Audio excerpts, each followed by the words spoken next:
All right, good evening. Thank you so much for being here. Welcome to the third annual Grossmont Union High School District Women in STEM webinar. I will be recording the presentation, so just note that. All right. Oops. Sorry, guys. Okay, so tonight's presentation will be in English. We do have Spanish and Arabic interpreters here tonight. If you would like to join the Spanish or Arabic interpretation, please click on the globe called interpretation in your control bar and select either Spanish or Arabic. For tonight's event, we have disabled the chat feature. If you would like to ask questions, please use the Q&A function, and we will do our best to answer all of the questions.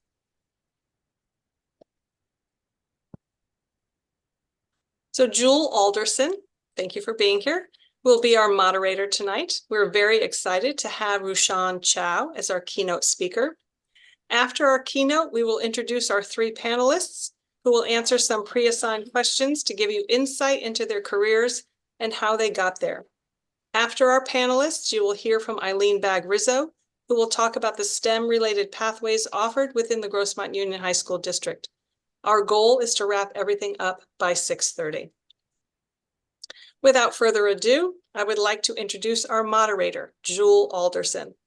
Jewel began her career teaching chemistry, medical chemistry, biology, earth science, and math at Eastlake High and High Tech High, and co-developed the Eastlake Medical Pathway. She went on to design career contextualized curriculum and lead professional development for high schools through the Health and Science Pipeline Initiative and the Community College Regional Pathways Project.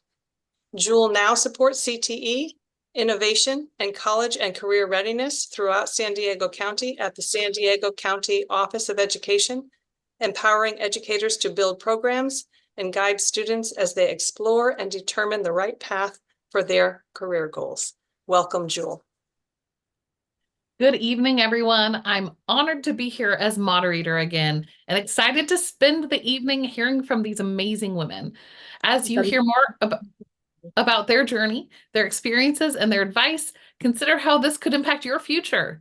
The value women bring to the field of STEM is incredible, and it is our hope that each of you listening sees yourself as a strong, STEM-capable student who can rise above the glass ceilings that those who have come before you have fought against. The opportunities are vast, as is the impact you can make. So tonight we're going to kick off this program with a keynote address from Rushan Chow. Rushan worked as an engineer for over 10 years, specializing in manufacturing processes and ensuring that manufacturing operations run smoothly. I think one of our interpreters might be, we can hear it on this side. I could hear Helen. I'm not sure if tech is on that. All right. Sorry about that, everyone. So Rushan worked as an engineer for over 10 years, specializing in manufacturing processes and ensuring that manufacturing operations run smoothly. She's currently a business development manager, a role similar to sales, for Sino Compound. In this role, she collaborates with industries such as biotech, pharmaceuticals, electronics, and petrochemicals, helping them advance their technologies through the use of catalysts. She earned her Bachelor of Applied Science in Chemical Engineering from the University of Waterloo, Canada, and her MBA from the Jack Welch Management Institute. She's also earned recognition as a Woman of Influence in Engineering for the year 2021 by the San Diego Business Journal. On her free time, Rushan enjoys traveling, exploring bookstores, and spending time with friends and family. Additionally, she serves as a mentor for young women in her local community, offering support and guidance to help them overcome life challenges, find their true selves, and lead purposeful lives. I've worked with Rushan in many ways over the years, and I'm thrilled to hear more from her today. Thank you for being here, Rushan. Take it away. Okay, thank you so much, Joel. It's so great to see you again. Good evening, everyone. My name is Rushan Chow. Thank you so much to Joel for the kind introduction. It's great to see all of you here today. I feel honored to be here to speak with all of you. STEM has always been a special place in my heart. and I'm grateful for the opportunity to share my story. And hopefully, my journey will serve as an inspiration, particularly for students like yourself, to consider embracing STEM for your future educational and career aspirations. Before I share my journey, I would like to go over what is engineering and what is manufacturing. So E would be the E in engineering would be the E in STEM. So there are so many kinds of engineering. I can't even count anymore. From the time I graduated more than 10 years ago to now, there's more that popped up. But today I'll go over some of the traditional ones. In engineering, there are so many kinds. And most engineers, they work in the manufacturing sector. You know, think about your cars, your airplanes, people who make your cell phones. These are manufacturing sectors. So there's biomedical. I don't have to go too much into it. You know, you work with biomedical devices.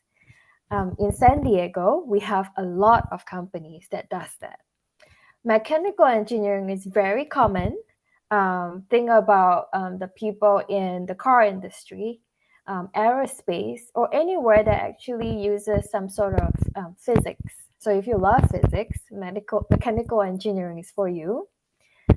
Mechatronics is interesting. It combines electrical, mechanical, and electronics all together to create something.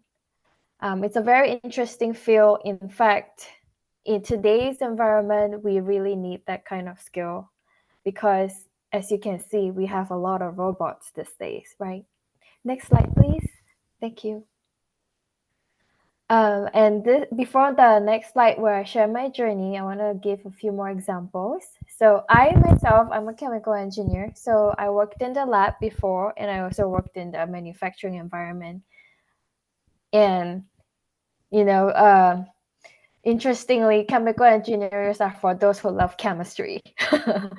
And environmental engineering, they are very different too. But what they do is they go out to the field, they do assessments, they make sure that we are following the right regulations.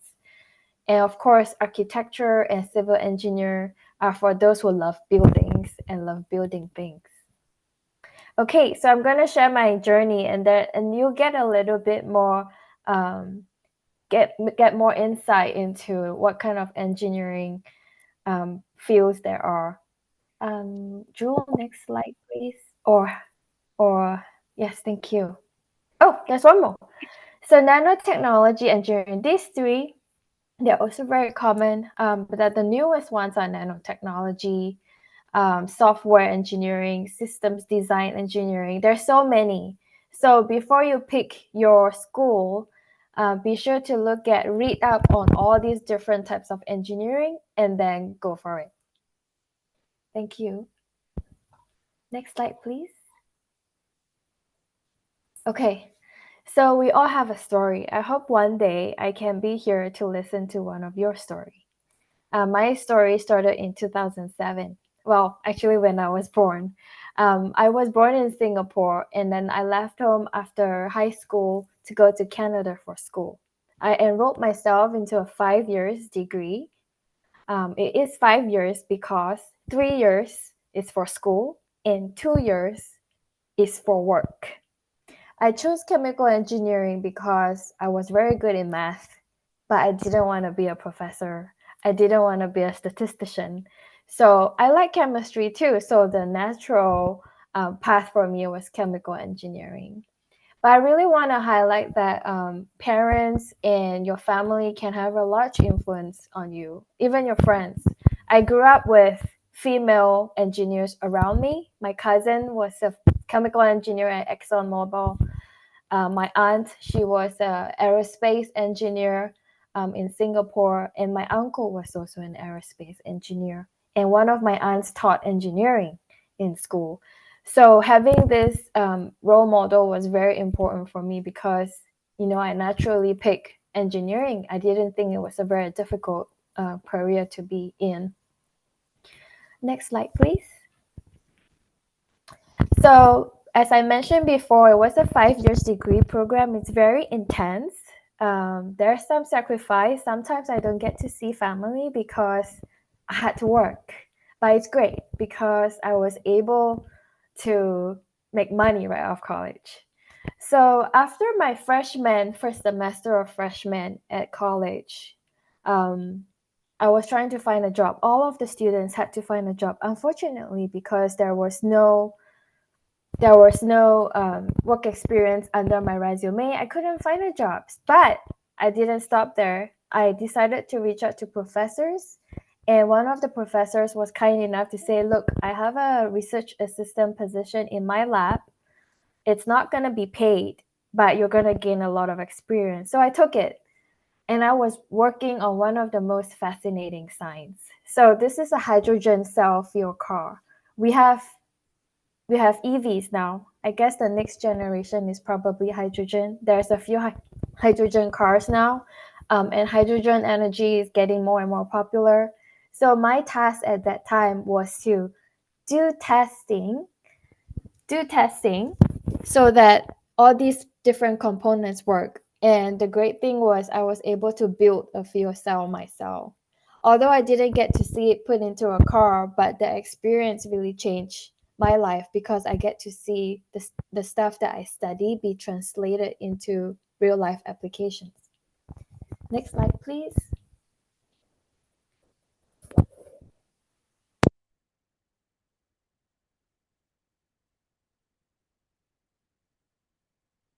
My my my headphone, so hopefully it's clearer. And when I went back to school, I interviewed again, and fortunately, this time I got a paid job. And it's a very interesting paid job. I actually had to travel all the way up to Newfoundland and Labrador province. For those who don't know where that is, it's in Canada. Just Google Newfoundland and Labrador, and you'll find it. There's not much there except ice and lots of snow. But the thing is, I had a really great experience. As you can see, it's so cold that all of us are usually almost always in long sleeves.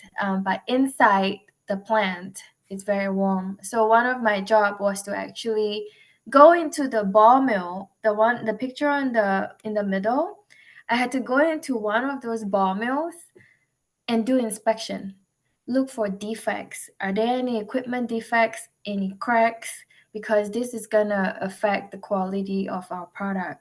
So at that time, we were making iron pellets. So it's an iron ore company. I got to see mines being blasted. I get to see mines being processed into pellets. And these pallets are actually used to build your buildings. If you look at all the downtown San Diego high-rise buildings, those are being built using iron. So it's great to be a part of that kind of projects. Next slide, please.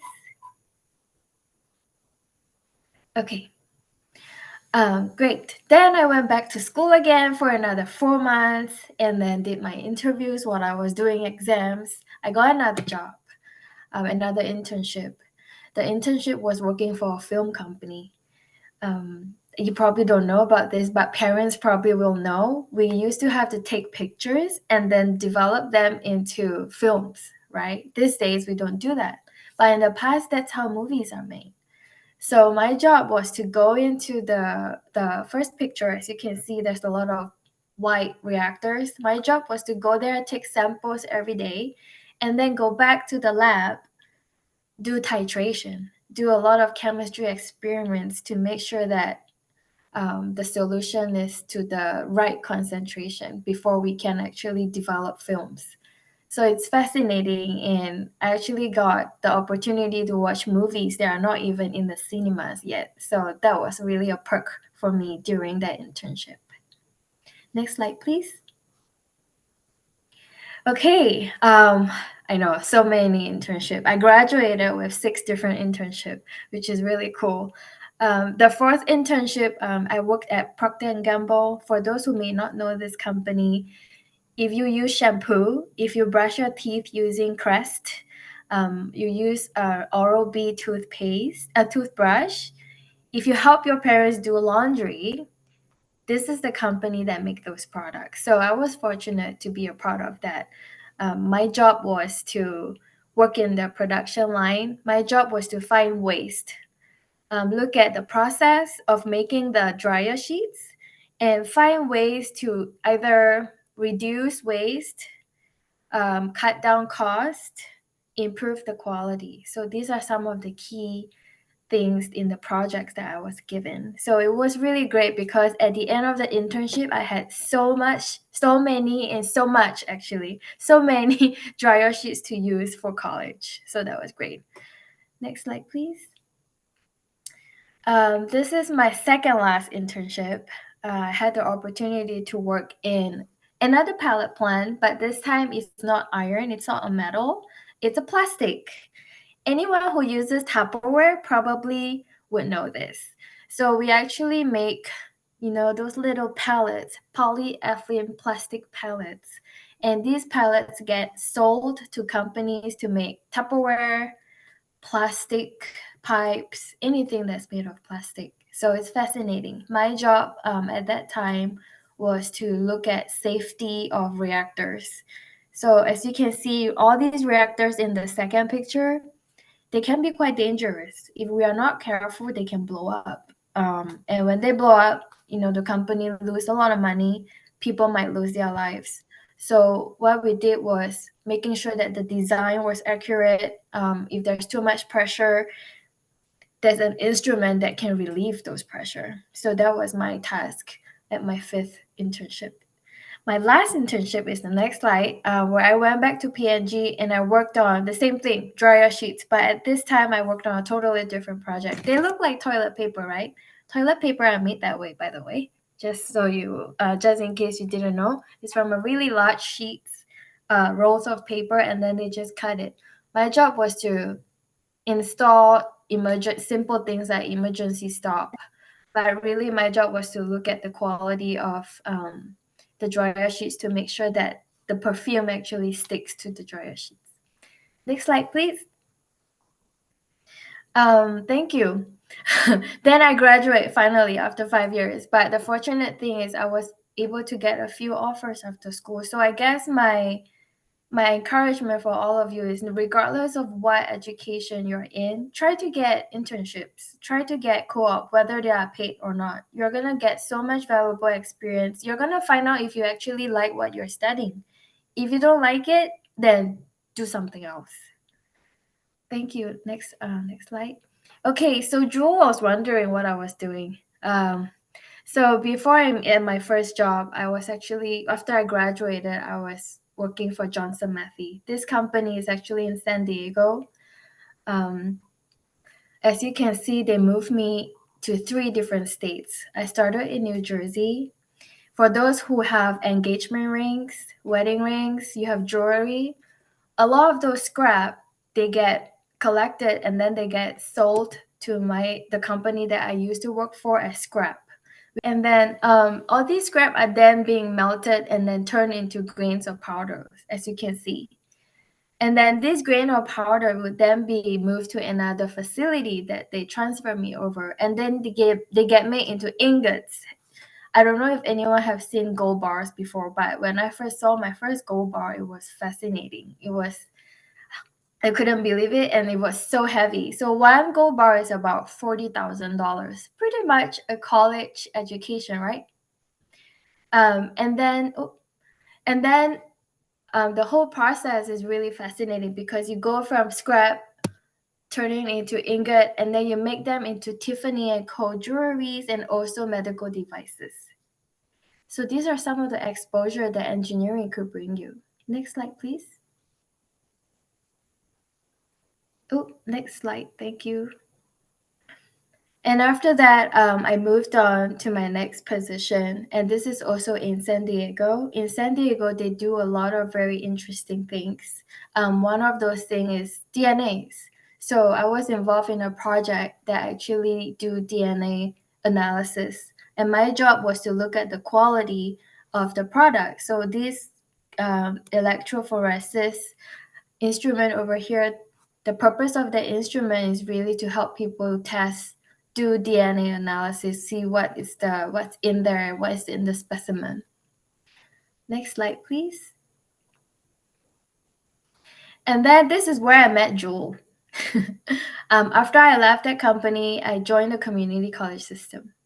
And my goal and my task was really to connect employers and faculty to make sure that their curriculum is aligned to the industry standard.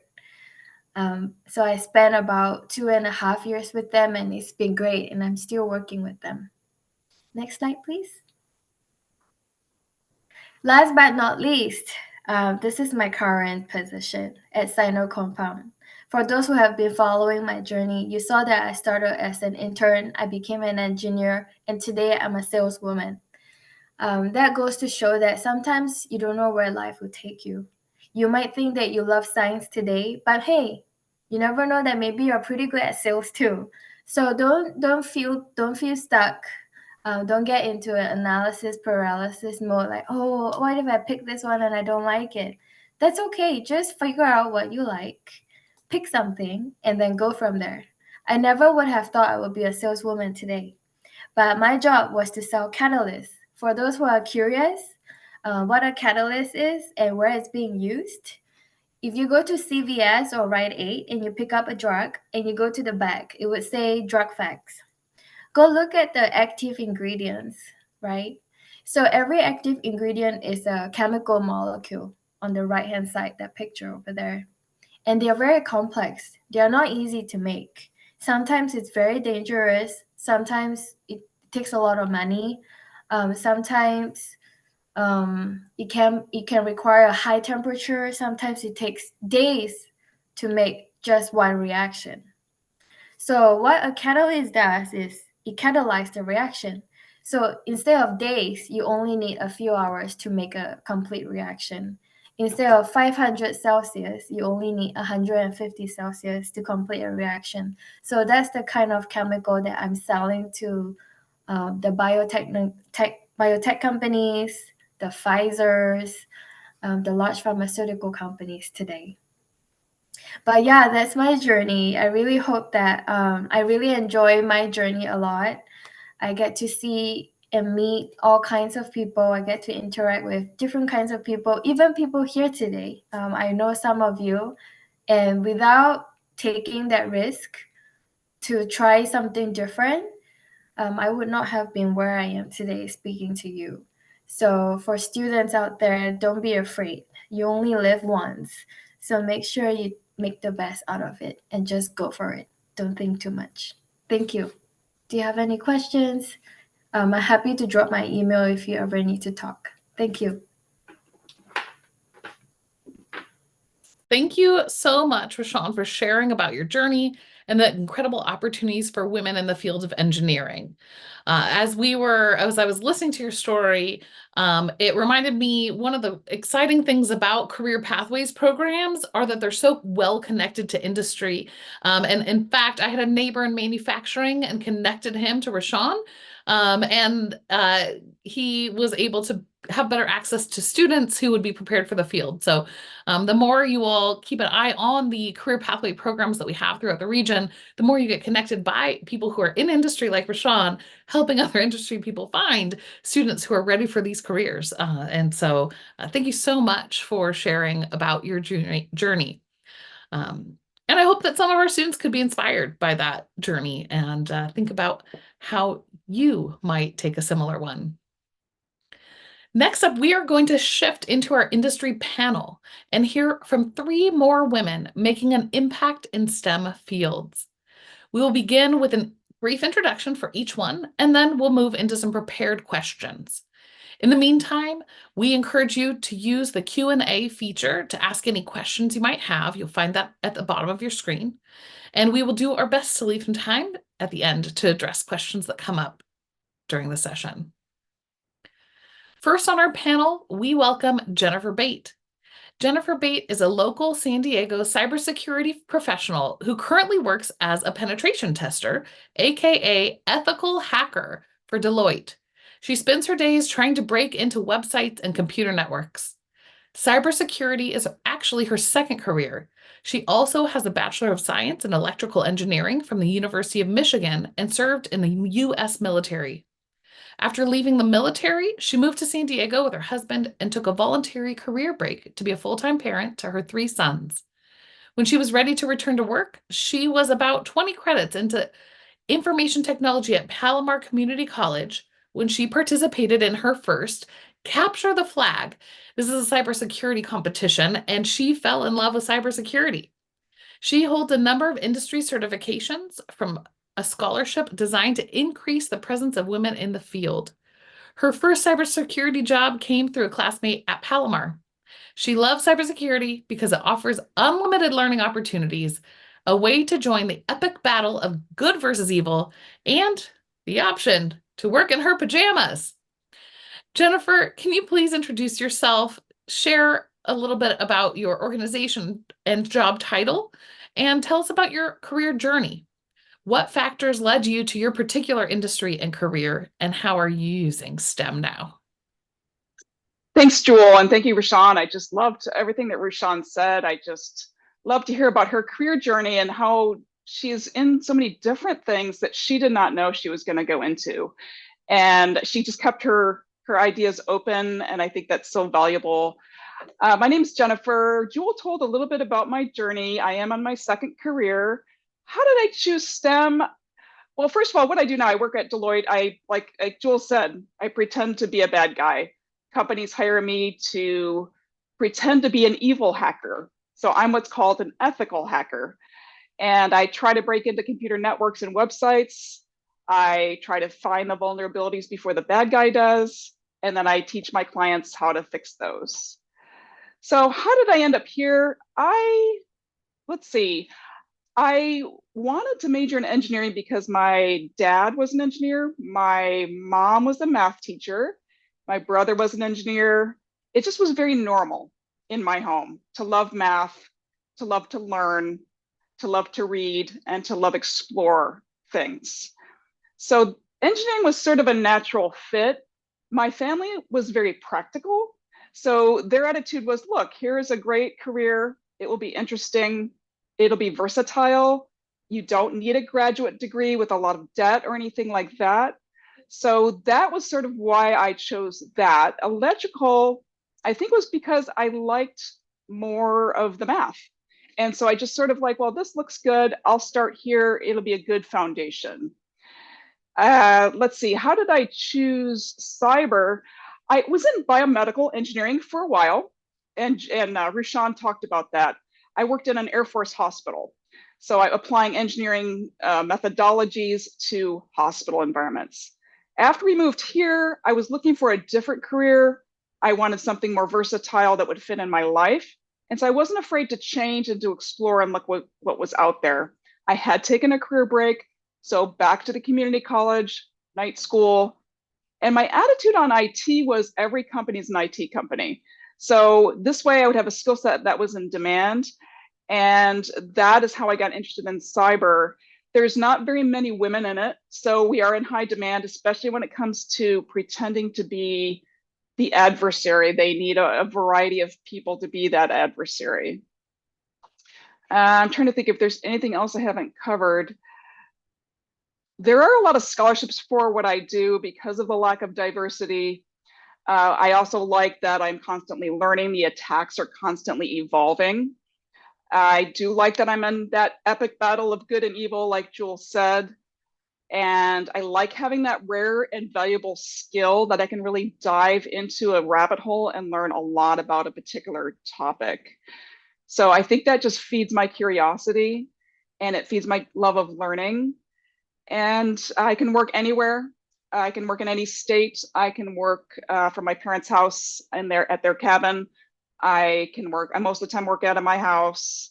So it's just very versatile. And because of the remote work that has come along because of COVID, there's even more remote opportunities than ever before. And with the evolution of AI, artificial intelligence, even more opportunities to test those things and make sure that every gender is represented in our culture, in the IT, in the infrastructure of our culture. Our culture is being driven by IT. Our culture is being driven by social media, and we need women at the table to set that culture. Absolutely. And I love that perspective. Every company is an IT company because no matter what you're passionate about out there in the world, that industry is going to need people to do work like this. And so it makes it a very entertaining field to be in while you're still at a high level of technical expertise.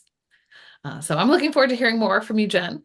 But next up, we have Dr. Tracy Wen. Dr. Tracy Wen, OD, is a distinguished optometrist in San Diego, but with a multifaceted commitment to both optometry and engineering mentorship.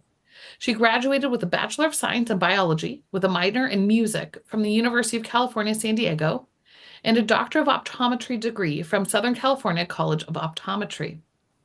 Her passion for fostering children's interest in STEM is exemplified by her dedicated support for her daughter's journey in engineering. She firmly believes in guiding and nurturing children's interest in STEM from an early age, ensuring their success through college and beyond in these fields. Currently serving as the Executive Council Vice President of the Society of Women Engineers San Diego, Dr. Wen has been recognized as Diversity Champion and Member of the Year for her tireless efforts to empower women in engineering, striving for parity and equity in the field. She extends her mentorship beyond SWE, Society of Women in Engineering, actively participating as first robotics mentor, volunteer, and judge. She also plays advisory roles for Girl Scout Gold Award projects and SWE Next clubs. Dr. Wen received national recognition, including the Spark Award and Engaged Advocate Award from SWE. She was also featured in the San Diego Business Journal's prestigious Top 50 Women of Influence in Engineering for both 2022 and 2023. However, her greatest accomplishment lies in empowering mentees for successful engineering careers. With a solid foundation in optometry and a strong commitment to STEM outreach, Dr. Tracy Wen stands out as a leader, mentor, and advocate for diversity and excellence. That is an incredible bio, and so I can't wait to hear more. So Tracy, if you could also introduce yourself and share more about your career journey and what led you to this particular industry. So thank you so much, Joe. I'm really, really grateful to be here today. And it's great to see Rashawn again because we've known each other for a few years also. So it's great to hear all the great nuggets that she shared with us today. I also want to thank Grossman Union High District for inviting me to represent the Society of Women Engineers. So my name is Dr. Tracy Wen. So my day job is I am an optometrist practicing in private practice. And after hours, I am in my spare time as an empty nester. I am a STEM diversity champion as the vice president. I was inspired to pursue optometry because of my older sister. She is actually legally blind due to a congenital condition in her eye. And so taking care of her growing up gave me insight into what it is to be blind. You know, for us, you know, we look out the window, we see everything and, you know, and your life, that's just normal life. But for someone that's blind, they can't see where they're going. And when you're legally blind, it doesn't mean you don't see anything. You can't see light, or you can see blurred images, but you can get around. But, you know, she can't drive, so I drive her around. So I have to take care of my sister growing up, so and be very mindful of her needs. Thank goodness there's Uber nowadays, so she can get around independently. Whereas in the olden days, you know, you got to call a taxi and all that, and it's more cumbersome. But anyways, she is probably the reason why I got into optometry. She taught me, you know, empathy, and the main reason why I am in optometry is because I love making a difference in people's life and helping others. So when you're in healthcare, that's what you do. You know, you solve problems just like engineers, but, you know, people's eyes problem or people's health problem. So, okay, so that's kind of like what I do in optometry. But then I'm a huge advocate for women in engineering. And if you know me, my middle name is kind of like Outreach. Outreach is kind of like my passion. And people are always wondering, like, what is an optometrist doing in an engineering space? Well, let me explain to you. Jewel kind of mentioned it earlier that it's because of my daughter, right? Well, when she was in before she was in sixth grade, she got a robot for Christmas, and that pretty much ignited her passion for robotics. So in sixth grade, she started doing robotics, and I noticed that she might be going toward engineering field. So what I do is I went on the internet searching for role models because I can't be that role model. So I'm going to go find role models for her. And in searching for role models, I stumbled on the Society of Women Engineers. And the society, SWE, has been a huge influence in my daughter's future. She's currently a sophomore majoring computer science in the third oldest engineering school in the nation, Worcester Polytechnic Institute. And she's there now, and I'm grateful to SWE. And so I'm here giving back. I'm here paying it forward and supporting girls in pursuing a STEM career, whether it be engineering, technology, anything STEM related. And we'll talk more about why it's so important to have girls in this space. So proud to be here today. Thank you so much, Jewel. Absolutely. We're, of course, very glad to have you. And you're able to both represent that engineering side as well as healthcare, which is one of our high wage, high growth fields, just like engineering is here in our space. And when you get into the science behind it, the physics of the lenses that you work with is complicated and incredible. I've worn contacts since I was a kid, and I'm grateful for them every day. So I'm excited to hear more about your story. All right. And finally, we are excited to welcome Crystal Howard. Crystal Howard, the founder of Crystal Waters Consulting, is a distinguished figure in the mineral valuation industry, showcasing expertise as a mineral valuation specialist and expert witness. Her leadership extends beyond traditional roles, as evidenced by her strategic project management skills and founding Project Cornerstone. Through this initiative, Crystal actively engages the public on the critical importance of local construction aggregate resources, employing educational programs and community outreach to underscore sustainability. In addition to her work on mineral valuation, Crystal has pioneered Skate for Concrete, an initiative that ingeniously connects the skateboarding community with careers in concrete supply and construction. Her targeted recruitment strategy exemplifies her commitment to diversify and her community development. With a bachelor's degree in business and managerial economics from Utah State University and a master's degree in agricultural economics from Purdue University, Crystal Howard combines academic excellence with practical innovation, leaving an indelible mark on the construction aggregate sector and community engagement initiatives alike. Crystal, it's your turn to introduce yourself and share more about your career journey. What led you to this particular industry, career, and these areas of impact? And how do you use STEM in your current career? Thank you, Joel. Thank you, everybody. And thanks, Rashawn, for our keynote. That was really, really interesting and fascinating to see her path and her journey, her career journey. And thank you, Jennifer and Tracy, for sharing your story. And thank you for having me. And I'm super excited to be here to kind of share my journey, how I got to where I am. I'm excited to say I've owned my own business for 3 years now. And while it was a little bit scary to go out on my own and start my own business, it's been the best thing I ever did. And that's kind of the theme of what I'll share today is it starts with you when you make that decision of what you want to do in your career. I liken it to, if you can remember when you were jumping off the high dive for the first time, when you climbed the stairs and walked to the end of the board, and how you had to talk yourself into making that jump. And sometimes you wanted to go back down the stairs.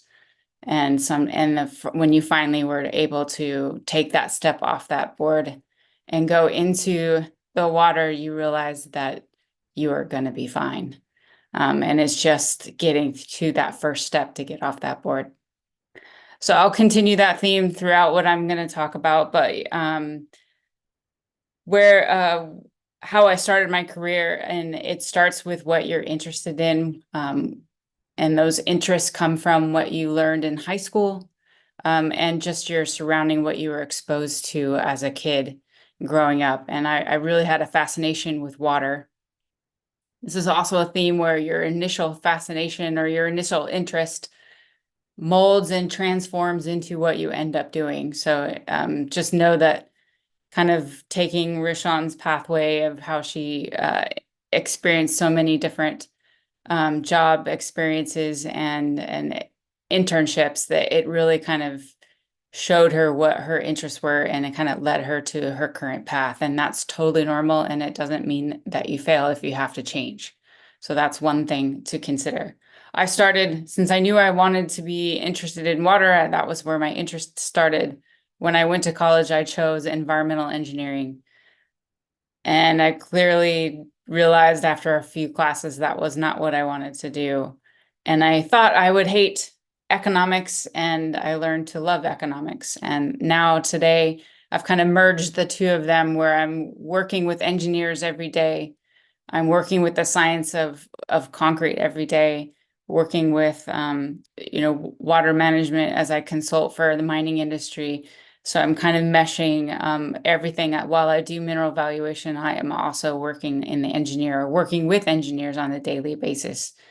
And how I got to mining, after I graduated with my economics degree from Purdue University, I joined the cycling team in college and really fell in love with it and started to race full time, and tried to go as far as I could in that, go pro, whatever you want as an athlete. And the winter months took me to San Diego, California to train in the nice weather. Fell in love with San Diego. Who doesn't love San Diego, right? We live in paradise. So when I was done with my cycling, I realized I wanted to find a career. I'd been working part-time at a university in their water engineering department. So I kept going back to water. And I learned Esri. Esri is a local company in Redlands. They're a mapping software.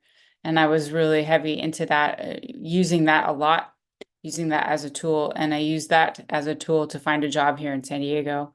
And I just so happened to get a job with a consulting company that specialized in construction aggregate. I had no idea what construction aggregate mining was. Quickly learned that it's the sand and gravel that we use in concrete and asphalt to pave our roads and our buildings.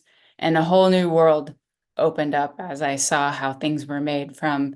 It's kind of interesting how Rashawn learned how things were made, and then I learned how things were made from the ground up, where you draw it out of the ground, and the mining as it relates to the concrete for the buildings and the roads that we drive on every day.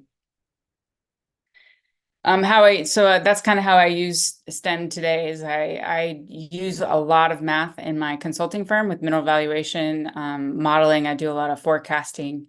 So math has been kind of my go-to. I love the aspect of being creative to problem solve. And I think that's probably why I like math too, because there's always like a solution that you have to come up with.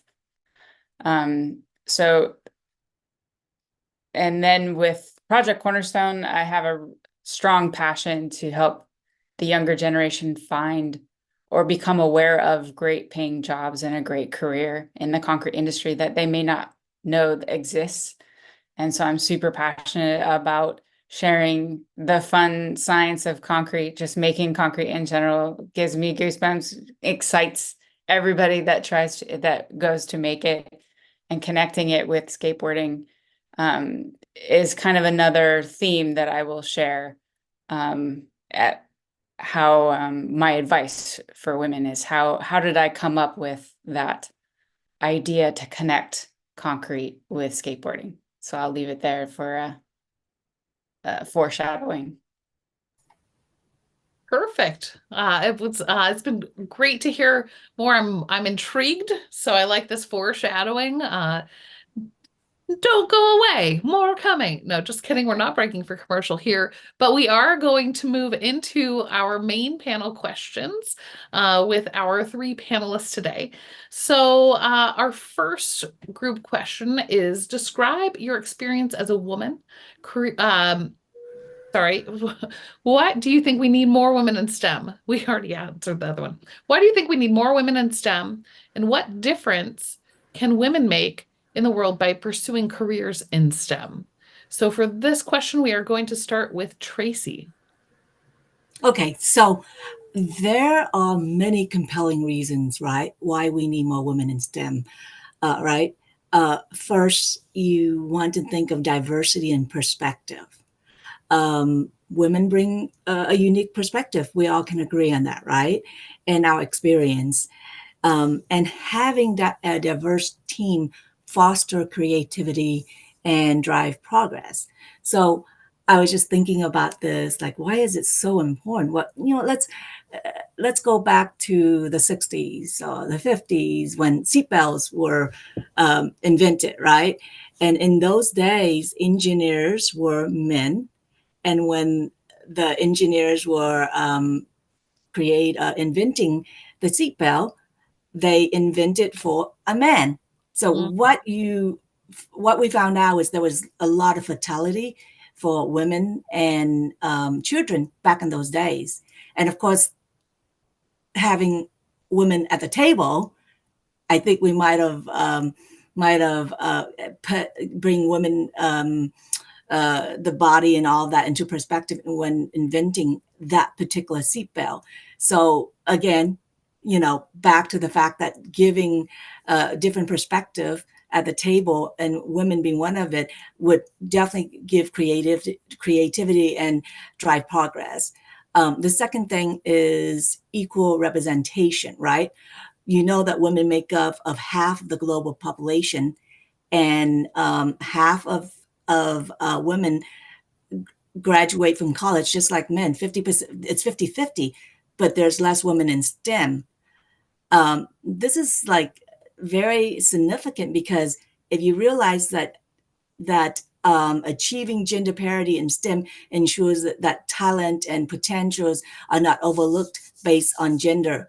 And so it would ultimately lead to a more fair and inclusive society. So one of the other reasons, equal representation. And one of the things that I emphasize to my students is closing the gender gap, right? You know that STEM career tend to pay more than any other career out there, but only like 20 or 30% of women are in engineering.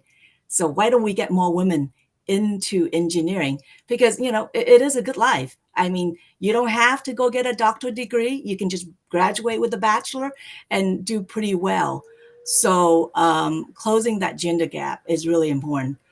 And then role models. I think that it's really important to have role models. It's hard to be something if you don't see it. If we have more, and that's why the Society of Women Engineers is here, is because we want to have representation and have women be role models. And today, what I would say is it's important to be represented. And that's why it's important to have women in STEM. Absolutely. And I think, as we consider kind of the historical representation, my curiosity is about your experiences as women who are pursuing a career in STEM. So I'm wondering what kind of obstacles you do face because we have this mismatch between the folks who are in the careers and our genders. And so I wonder, Jennifer, if you could share a little bit about the obstacles that you faced as a result of your gender and how you overcame them. That's a really great question. I think we're all from an evolved culture that will tell you women can do anything. There's just not as much of the gendered thing anymore where women do this, men do that. We don't really have that anymore. There's still challenges though. And so I'm going to talk about those. My parents always were that way. Look, do what you want. They didn't say girls don't do that. I just think that kind of obvious thing is not that common. That doesn't mean there's still obstacles. And I think I was unprepared for the psychological battle of being the only one of something in a room. Like I was often the only woman in my classes in electrical engineering, often the only woman that works on my cybersecurity teams because the offensive security side of cybersecurity, the ethical hackers, still very heavily male. I was unprepared for that battle of being the only. And I don't know if your students are listening can relate, you know, maybe the only woman, maybe the only person of color, maybe the only LGBTQ, you know, it's that psychological battle that I had to overcome. It's that lack of role models that Tracy and Crystal were talking about. It's not really having a mentor. I was able to find mentors eventually. I'm involved with the Women in Cybersecurity group here in San Diego. That has helped. But when I encountered that, my professors were very supportive. So, and my bosses also, but that you're just in the middle of this just giant mass of malehood. And I had to really overcome that. And one of the ways that I used to do it, because I don't struggle as much anymore, is I had to give myself a pep talk. And my first year back, when I was working my first cyber job, I took a piece of paper, I took a sticky note because I was on 2 different teams and they were big, of all men and me. And I was junior, I was still learning. So I was sort of overcoming that junior feeling, being still kind of a learning things. And I wrote, "They are not better than you." And I put it up on my computer screen, yellow sticky note. And I just needed to see it. Rationally, did I know that? Yes, of course. But when you are the only one of something, you're just constantly fighting that battle. Like, why? Where are the women? You know? And so one day, after about a year, I stood up to get my water and my foot hit something on the ground. And I realized it was the sticky note and it had fallen down. And I realized I hadn't noticed. And I realized I didn't need my sticky note anymore. So I just gave myself lots of grace. I talked to myself like I would talk to my child, like I would talk to my friend. You can do it. You can do it. You're doing great. Look how much you've learned. And I just gave myself lots of grace and lots of patience to overcome that battle. Yeah, I think that is what it takes. It takes that patience, and also just that you can't give up. You just keep chipping away at it. And ultimately our male colleagues start to see us as equals, because again, they're not better at us than the things that we do. And so eventually when they have to come to you for advice, or you become, you know, a manager over them, it can become natural because you've worked together enough that they see the value that you bring in the same way. I wonder if also, as we kind of think about individually tackling the challenges as women, what kinds of advice do you have for young women considering a career in STEM? Is there any advice you've gotten maybe from a female professional or something along those lines? How about Crystal? Maybe you could chime in on this one. Ooh, I can't hear you. Sorry, I was muting. No, they're fine. So my advice for women that are considering a job in STEM, and I think my advice is to really start with kind of like slow it down a little bit. I think we've heard a lot of stories today, and I want to bring in the story of how I came up with the Skate for Concrete and kind of tie that all together. A lot of times it does start with you and what beliefs we have in that moment. You have to start where you're at, of what's possible. And we've heard, I guess, from Tracy and Jennifer, where they were surrounded, their family had engineers, so they could actually see that that was a possibility. And many times that's the case, that when, as women, if we're surrounded by family members that were doctors, lawyers, eventually you, even with guys, the same thing with them, they become a doctor or lawyer because the beliefs, the environment that you're surrounded by kind of naturally gives you that belief that it is possible to be that thing, or maybe you consider that you kind of understand what kind of career that is.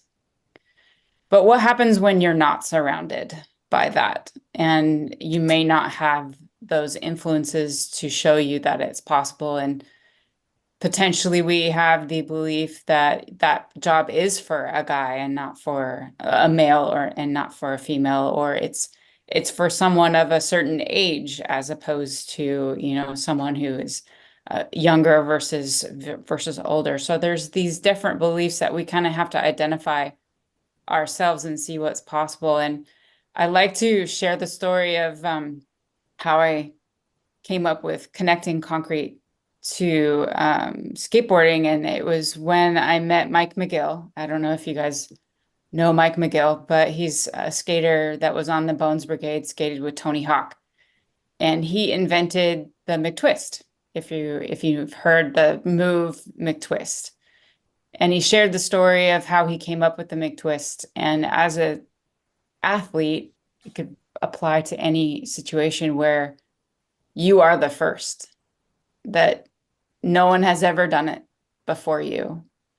And having the belief that I can do this, even though I've never seen it before. And he was able to kind of see it in his head and practice and finally do it. And he was the first to come up with that move. And they actually named it after him, right? McTwist. And how many instances that is in your life where I can't do that because I've never done it before. And just identifying where those limiting beliefs are. Many times we probably have heard that term, limiting beliefs. But if you have a desire to do something, you have a desire that you like water, or you like the engineering of water, how things are made, there is that spark of an interest that is your pathway. If you don't have an interest in it, then you probably won't like it. So it'll only last so long.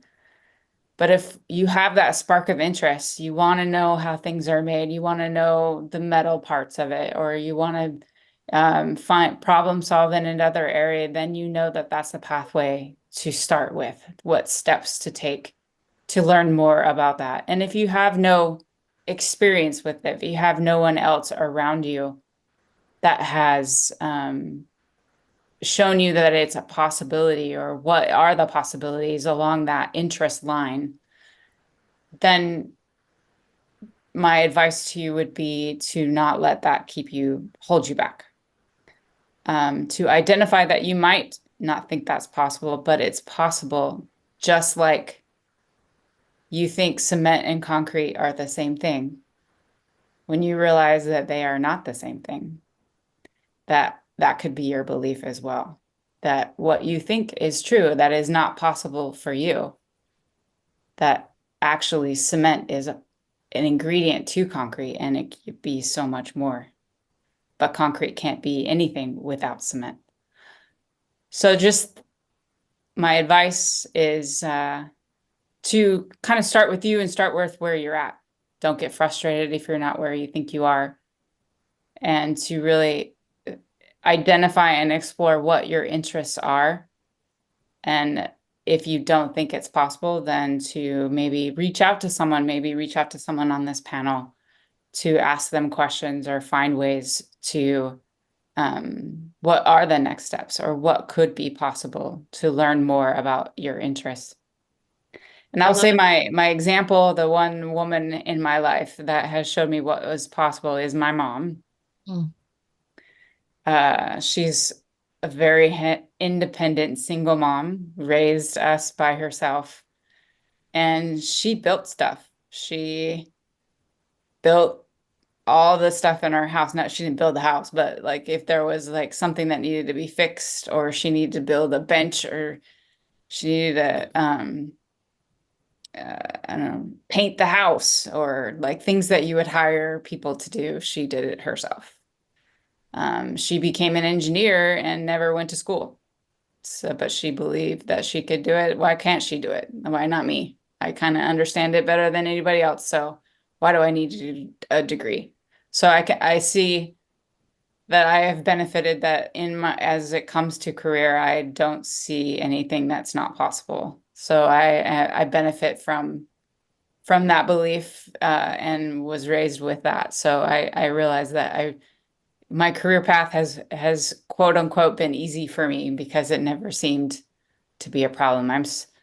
I work in construction. I am the only girl in every meeting, and sometimes I never see that. I never realize that I am the only girl. So I am thankful that I never really have to struggle with that, but I realize that a lot of women do, and it's okay. And you can move past it. Well, along those lines, we have a couple of questions in the chat, and I'm going to kind of meld them because we have less Okay. than 10 minutes left on the panel Okay. into a common question, and maybe one of you might want to tackle this. So one question is around facing discrimination in the workplace. Have you ever faced discrimination because of your gender, being passed up for a promotion or receiving less pay?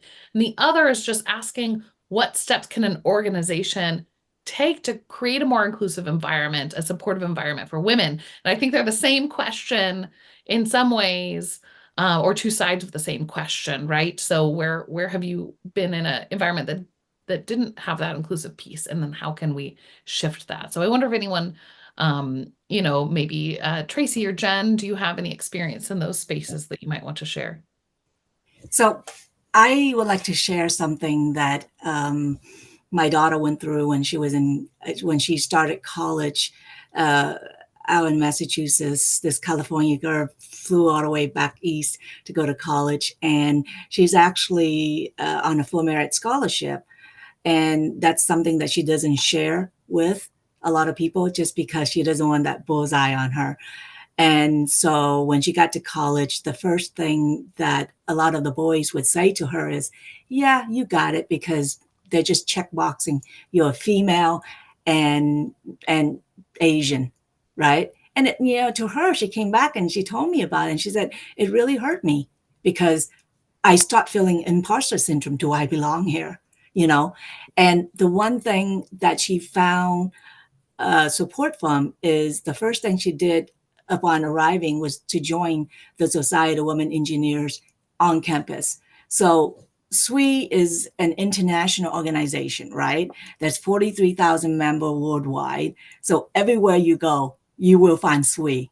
So first thing is, I would share with anyone that's out there, you have to find a community, a like-minded community that you belong to, so that you can get support from each other.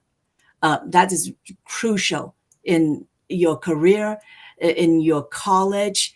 And just imagine her stepping foot on campus for the first time, never been on campus, because she accepted that scholarship and went to that school without ever stepping foot on it. So the day of move-in was the first time she stepped foot on that campus. But I can tell you, she instantaneously found 60 friends right away by joining SWE. So I want to move it back a little bit to, if you're in high school and you're on a robotics team, and it's going to be very common that you're the only girl that's on the team, or you're like 5 out of 30, or you're like 10 out of 70. And SWE is there for you, because I'm a huge advocate of what you call SWE Next. SWE Next is a way for students under 18 to belong to the society. So every single school, that's my goal of in the next 5 years, to get all school in San Diego County to have a SWE Next club, so that when students are on robotics teams or on any other team that they're a minority, SWE can be there to support. And when students create a SWE Next club at their school, what they're doing is they're creating a support system for each other. And SWE has been a huge support for my own daughter and for her career and her journey. So I gotta plug that. So I love that. I think having a support system is a huge part of how women manage the glass ceiling and just feeling like you're not alone in that work. And, making sure you can bounce those things off of each other. I know when I'm looking for things in my workplace where I feel like there's inequities, I have close colleagues who are women that I can say, does this, how can I move forward? Does this sound like it will work? Because unfortunately, even our language can be seen as a negative in some settings. And I'm in education where we have a lot of women. But it's really helpful to have that community. All right, we have about 5 minutes left, and so we're going to go into the speed round with a final question for each of us, because what we want our students who are watching today to know is, how do they do this themselves? And so what are some ways that girls and women can start to get involved in STEM now? So why don't I kick this off with Jen? I think she's the one I've heard from the longest ago. So if you want to start us off, Jen, that would be great. Sure. I would like to ask the young women to consider a career in tech, even if they don't think they're going to get a technical degree or, like an engineering degree. I don't know where we're at on that, as far as their decision tree. Consider a career in tech because you will have a major influence on our culture. If you think you might want to work in cyber or check it out, a great way to do that is through the gamified learning that I spoke about in my bio. It's called a Capture the Flag. There is probably one happening at your high school or your local community college. My favorite one is called the National Cyber League, NCL, National Cyber League. And you can find them online. It's very well run. There are also, and they have different tiers, like they have ones for beginners, like questions for beginners and things like that. So Capture the Flags are all over the place. There's ones that run all the time. There's ones that run only certain times of the year. NCL happens to be the one that I know of the best, but if you can get involved in a club environment where you can learn from the people in the club too, you'll learn more that way. And there's lots of I found just lots of male allies. I can see that in some of the questions, lots of male allies. Inspiring women is important, but we also get those male allies, and I've been meeting tons of them lately. So you'll meet some male allies there. You'll meet some people that are going to want to help you because you're different, and diversity is hot. So we want to help things be more diverse. So there's going to be lots of help in that. So Capture the Flags are a great way, and they're super fun. Thank you. All right, how about Tracy? Okay, so I completely agree with Jen regarding male allyship. And in SWE, we actually have what you call He for SWE, which is embracing male allyship, because I'm going to tell you now, we want the guys to be on our side. You're on a robotics team, and if they're not on your side, then you're not building the robot with them, right? So completely agree with you and Jen on that. The second thing is, for students right now in high school, it is so important to explore your curiosity, to explore everything. This is the moment that you get to do things and fail, and it's okay. Move on to the next thing. And of course, one of my biggest passion, which is my daughter's passion, which is FIRST Robotics. FIRST Robotics is an amazing nonprofit organization that has a different level of program, from First Lego League when you're in elementary school all the way up to middle school, and then you can go First Tech Challenge when you're in 7th and 8th grade up, and then of course that's building 50-pound robot, and then you can do the 120-pound robot. So I won't talk too much about FIRST Robotics, but definitely you do want to explore. This is the best time of your life to explore. And if you don't like robotics, you can move on to medical field. I'm a big advocate of healthcare too. So, and lastly, I would tell students, seek mentorship. Go out and find a mentor. That mentor can actually give you wings to soar, because having a good mentor right now in ninth grade or even eighth grade, it is so important, because when you get up to your junior year and senior year, when you're searching for a letter of recommendation, your teacher's not going to give you more than 1 or 2 years. But that mentor that you started with in ninth grade, that mentor can totally write that letter for you. And that's what I do now. Is I have a lot of mentees, and if they do great work, I will go and I will write that resounding letter for them. And I'm happy to say, and I'll make this one announcement: a couple of my mentees got into MIT and USC and UC Berkeley. So I'm a proud Dr. Mom. That's what I'm known as. So Thank you. All right. And Crystal, with the final word on our panel today, what are some of the ways that you see girls and women can get started in STEM now? I know for women in construction, the local women in construction group has a summer camp for girls to get involved in that. So you could basically network the way that makes sense for you. Lots of resources on YouTube. There's a lot of groups on Facebook and LinkedIn that are career oriented that you can learn.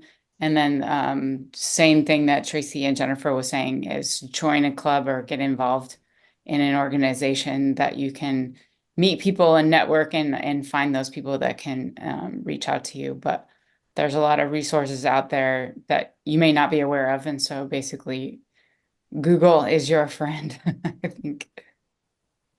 I love that. I think networking is so important, and our students sometimes don't realize that although they're not already in the profession, we adults would love to network with them, connect with them, and that's often how you find your next career and your next job along the way. I feel like, as we have heard from each one of you, you have had so many roles in the variety of industries that you have been in.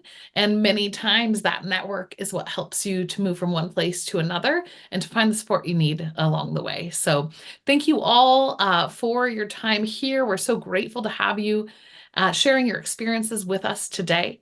The work you've done in STEM is powerful, and our hopes are that the students who are listening are inspired to pursue similar careers, or at least a career along STEM, no matter where it is. And perhaps you will see our students in your offices one of these days. You don't have to wait, and you don't have to go out and find a network, because one of the best ways to prepare for a career in STEM is actually to start early. And the great news is that Grossmont Union High School District has a variety of career readiness programs and courses that can help you build those knowledge, skills, and abilities employers are seeking. So participating in these multi-year pathways can also help you make those informed decisions about your future plans, because you might be listening in now and thinking about the amazing careers you've heard about and wondering which one is right for you. So right now, Eileen Bag-Rizzo, the Director of College and Career Readiness from Grossmont Union High School District, is here to share more about how you can engage in career pathways during your time in high school. Go ahead, Eileen, take it away. Thank you, Jewel, and thank you to all of our panelists and our keynote speaker. I'm so inspired by all the stories and everything I heard tonight. It's my pleasure to share with you the information regarding the Grossmont Union High School District's Career Technical Education Pathways. Our district has 3 core values. We are caring, innovative, and collaborative. All these values are represented in our pathway programs throughout the Grossmont family of schools. To give a little background on the Career Technical Education programs, we have 44 career pathways representing 12 of the industry sectors identified by the state of California. 7 of the 12 sectors we offer prepare students for careers in STEM. The icons on the slides represent the industry sectors in STEM and our high schools that offer the pathways in these sectors. Our pathways include a 2 to 3 year course sequence in which industry skills are developed over the course of the pathway. Our pathway classes are rigorous. 66 out of the 68 classes meet the minimum requirements of the UC CSU admissions guidelines. In addition, 21 of our pathway courses receive early college credit at Grossmont and Cuyamaca College. Throughout our pathways, we embed work-based learning activities such as guest speakers, industry tours, job shadows, mentorships from our industry advisors, field trips, and informative industry panels like tonight, which help prepare our students for our opportunities after high school. Our goal for our CTE pathways is to create a pipeline between high school, college, and the workforce. So now back to Jewel.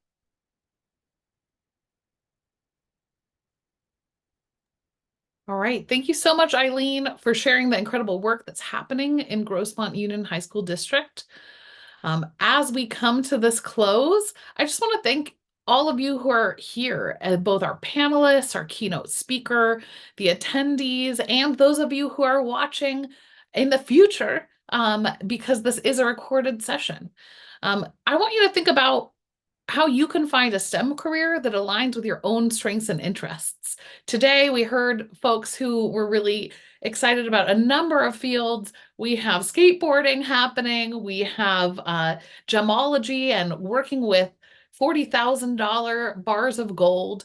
And so there are so many different ways that you can approach these fields and to find a field that you are really interested in and find your STEM impact that you can make in that field.